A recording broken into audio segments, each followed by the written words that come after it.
Ngayon mga tol ay dito ko natatapusin ang vlog na to. Maraming salamat sa inyong lahat ng mga sumusuporta at sumusubaybay, followers, non-followers. Ingat po kayo palagi. From JR Adventure, paa sa lupa, mata sa langit. Peace out and God bless. Ano nga pala? Palusong ano?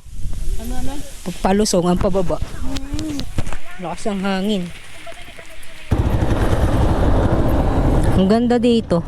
Ang ganda dito, ano? Ayun. Pupuntahan ko yun. Babalikan ko yun. Oo, maganda doon. Yeah. Dati doon ako pumunta. Nakapunta ka na. Yung barko na na-stock, ewan ko, wala. Yun dun ba ang barko na yun? Na, parang lumipat ata na naman Oh.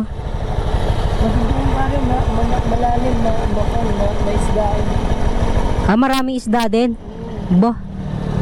Ay ayos kung ganun. Babalikan ko yun. Pupuntahan ko yun.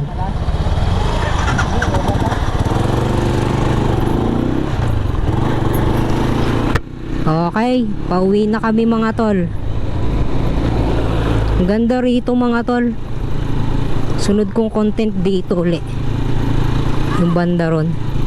At ayun mga tol, medyo challenging din ang pababa dahil kanina ang tarik niya mga tol. Oh, sarap maligo dyan.